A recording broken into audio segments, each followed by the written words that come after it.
Hello, and welcome to the module on drug legalization. This particular piece, by James Wilson, argues that many kinds of drugs should not be legalized. In some ways, the argument is unusual. In the companion pro-argument, many of the arguments present in this piece are addressed, so take careful note of potential objections. That said, let's move on. Wilson starts off by noting that during the 1970s, the U.S. government was concerned with the possibility of a heroin epidemic. The author of the piece actually worked with the government at this time. Also about this time, arguments were being made for the legalization of heroin. Two persons of note who made these arguments were the famous psychiatrist Zaz and a Nobel Prize-winning economist Milton Friedman.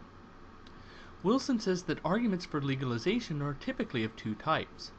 The first kinds of argument are moral arguments. These arguments say that the government has no moral right to tell a person what she can or cannot do with her body. Just as the government has no right to tell us what thoughts to put in our head, they have no right to tell us what substances to put in our bodies. Some of these arguments go even further by pointing out that mind-altering substances change our thoughts, and so by regulating what substances we can put into our bodies, the government is in some sense regulating what kinds of thoughts we can have. The other kind of argument for legalization is economic. This was Friedman's primary focus. The claims made by these arguments are that the benefits of the war on drugs, or on a particular type of drug, do not outweigh the cost of keeping it illegal. Costs can be financial costs, but also social costs and costs in terms of lost opportunity. From our past modules, you might recognize the first type of argument as one dealing with principles, and perhaps even more Kantian in nature, though it certainly doesn't have to be compatible with Kant, but it is more along those lines. And the other type of argument is being consequentialist, and, depending on how it is made, perhaps compatible with utilitarianism. Utilitarians would care about costs in terms of suffering.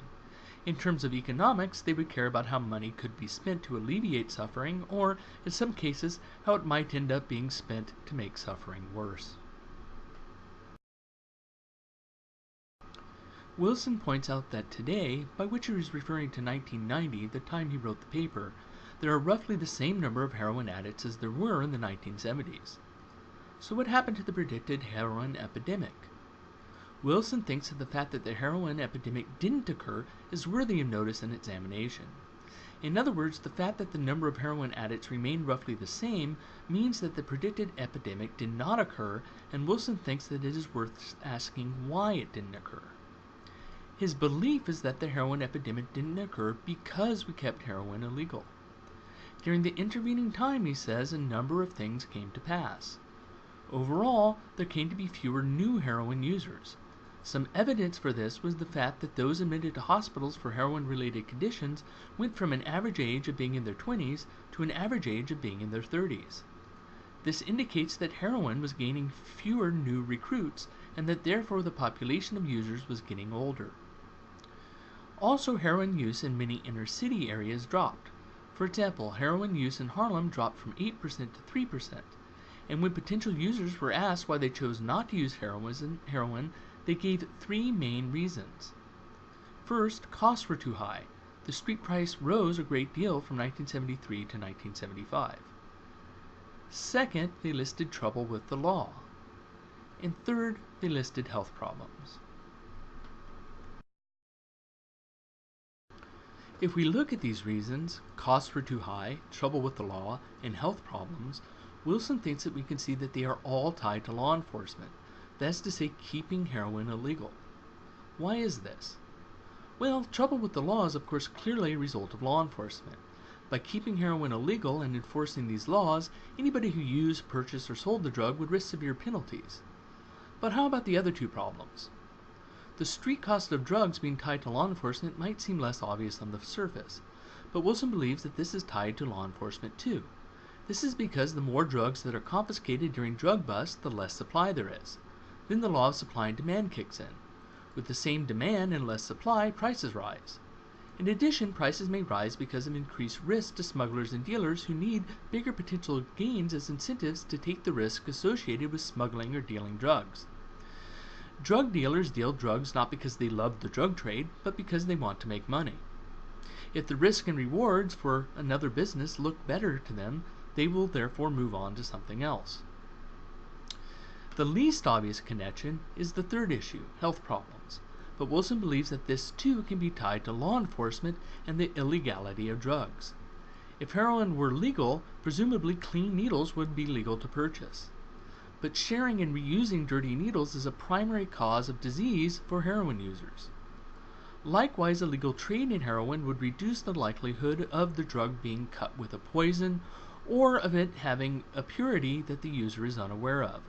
This greatly reduces the chance of an overdose. With heroin, users build up a physical tolerance to the drug.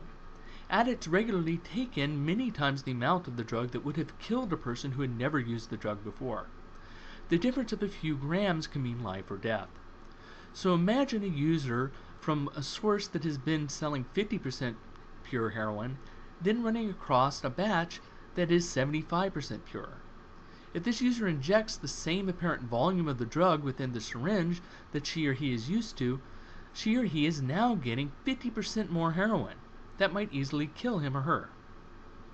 And of course, another major health issue is what impure ingredients heroin might be cut with. If the drug were legal, then manufacturers would have to cut the drug with safe substances. But on the black market, dealers cut the drugs with whatever they have handy and whatever they believe will pass for the drug. They are not very likely to consider the long-term health effects that these substances will have on their customers. Another group of concern leading the government and others to worry about a heroin epidemic were veterans returning home from Vietnam. Many of these veterans were addicted to heroin. The fear was that this large influx of heroin users back into the United States would spark off an epidemic of heroin use. This would increase demand, make trading the drug more profitable, more people would begin to smuggle it, and availability would increase.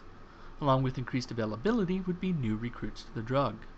But this heroin epidemic didn't come even once the veterans returned home. Wilson believes that this is because heroin was kept illegal, which led to the consequences of health and trouble with the law that we mentioned earlier. But it also led to other consequences. For example, veterans returning home, if they wanted to obtain the drug, would find it much more difficult to do so. They would have to drive to large cities, they would have to make shady contacts, and of course they would have to use the drug in secret. Take special note of what Wilson has to say about the Vietnam veterans because Shapiro uses them as an example in his pro-legalization paper as well.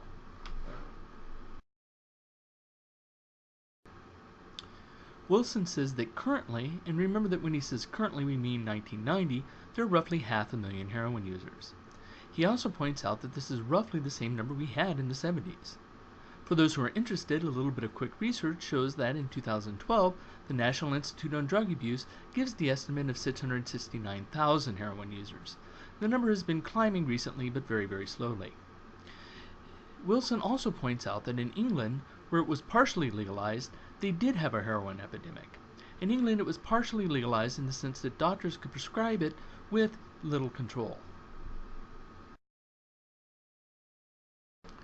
It is worth taking a moment here to consider the effects of heroin and its side effects. Note, we are setting aside the dangers that do not come from the drug itself, such as overdose, dirty needles, harmful substances it may be cut with, and trouble with the law. After all, overdoses or poisons or trouble with the law could exist for nearly any drug that was made illegal. Instead, we are just asking what the effects of the drug heroin itself are.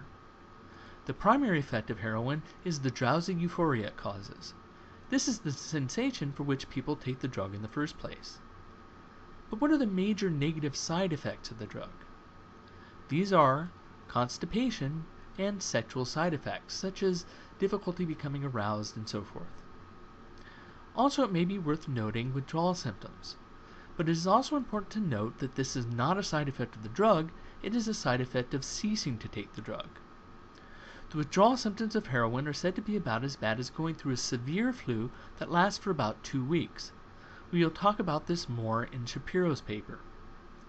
Given this, we can see that many common antidepressants and maybe even over-the-counter drugs have more serious side effects than heroin.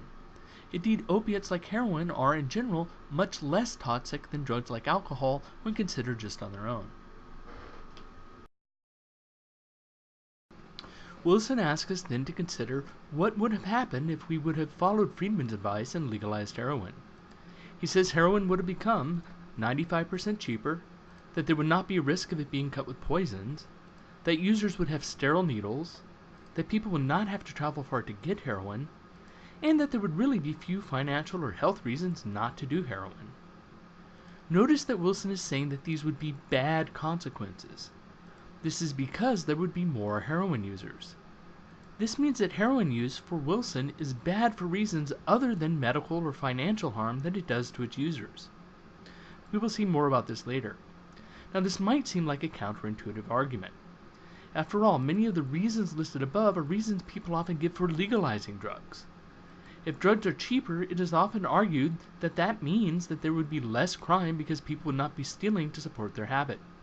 It would also mean that people do not as often ruin themselves financially to support their addictions. People are often severely addicted to tobacco and alcohol, for example, but these things do not often lead to financial ruin, at least not just to pay for the drugs, even with heavy taxes, because as legal products, they can be cheaply mass-produced. Also, health risks are a primary reason why many people think that drugs are bad to begin with. So Wilson's argument might seem counterintuitive. Indeed, many people might argue, even if there are twice as many users of heroin, it is worth it if there are only, say, 1/30th as many deaths, or some such. But this is not Wilson's position. For Wilson, saving lives in this way would actually be a bad thing because it would mean that there would be more heroin users. So what is at the heart of Wilson's objection? While Wilson does spend some time in his paper arguing that using drugs has negative consequences on one's life, I think that what comes out here shows that the heart of his objection is really the fact that he thinks that certain kinds of drug use is wrong in itself. Even if heroin could be made such that it would cause no deaths or diseases, Wilson would still object to it. Indeed, from the argument on the previous page, we can see that he would find removing the death and diseases to be a bad thing because he thinks it would lead to more drug use. But why does he think that heroin is such an evil drug while there are drugs like tobacco around which are far more dangerous? Wilson objects specifically to drugs that change a person's fundamental character or personality. His objection is summed up in one line nicely, where he says tobacco shortens life, cocaine, and presumably heroin, debases it. He says cocaine here because this comes in the later part of the piece where he is dealing with the issue of legalizing cocaine and not the part of the piece where he is talking about heroin. So Wilson is concerned about the question coming up at the time he was writing the paper, the question of legalizing cocaine and crack. He asks if these drugs should be legalized. Well, Wilson says that if it would have been unwise to legalize heroin, then it is certainly unwise to legalize cocaine and crack. While heroin tends to cause one to be sleepy and has relatively mild side effects, crack causes, according to Wilson, much more intense euphoria and desire to repeat, mood swings, violence. In fact, Wilson even includes homicide as an effect of the drug. Crack does much more damage to a fetus if a pregnant woman uses it, and also pregnant women are much more likely to use it than heroin. The phrase victimless crime often refers to consensual crimes, things that are illegal but where all involved parties are consensual and capable of giving consent. In other words, not children or drunk people and so forth. And also who are not forced into consenting. Examples of crimes often held to be consensual crimes are prostitution, gambling, homosexual behavior, which was illegal until relatively recently, other alternative but consensual lifestyles, and also drug use. These are called victimless crimes because, if they are illegal, the claim is that there is no victim of the crime since all parties consent. For example, if two people freely bet on a football game, the argument is that there is no victim because each party did what he or she wanted to do. Drug use is often called a victimless crime. Wilson disagrees with this characterization and claims that the victims of drug use are families that are neglected, employers that end up with poor employees, and employees that have to work harder or are in danger because of drugged co-workers. He says, we all have a stake in ensuring that each of us displays at least a minimum level of dignity, responsibility, and empathy. With the words dignity and empathy here, you can again see that Wilson is concerned with more than just the consequences of drug use. One thing to consider here is whether Wilson is right about his list of people being victims of drug use, or whether or not he is listing people who are victims of other separate offenses, such as negligence or operating machinery while intoxicated, which is arguably a separate issue, or other unethical behavior that is wrong to engage in, whether somebody does it because of drug use, or because they have a hobby that they spend all night with, or some other perfectly legal obsession in their lives. But what about the status of the war on drugs? People note that both heroin and cocaine use still exist. So does that mean we have lost the war on drugs? Wilson says no. He says that we haven't won the war on drugs either. What he says we have done by keeping drugs illegal, he believes, is prevent drug use from reaching epidemic levels. Finally, Wilson notes that alcohol is in fact a very dangerous drug, but says that just because one dangerous thing is legal isn't a good reason to allow another one to be legal too. He says that trying to make alcohol illegal was doomed to failure because alcohol was already such a large part of our culture, indeed most world cultures, and is in such wide use. So he doesn't advocate prohibition of alcohol for practical reasons. But he asks us to do a thought experiment. He asks us to imagine that instead of alcohol being in common use as it is now, it is instead a new drug currently being used by about 500,000 people. He also asks us to imagine that we know everything about alcohol that we know now. We know that if legalized, there would be thousands of drunk driving accidents, increased domestic abuse, incidents of alcohol poisoning, families being torn apart by alcoholism, and so forth. He asks, if we knew about alcohol what we know now, and if only 500,000 people used it, should we legalize it then?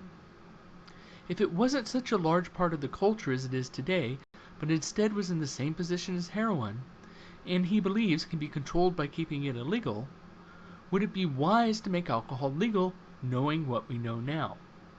He says that at the very least, the answer isn't a clear yes and deserves serious consideration.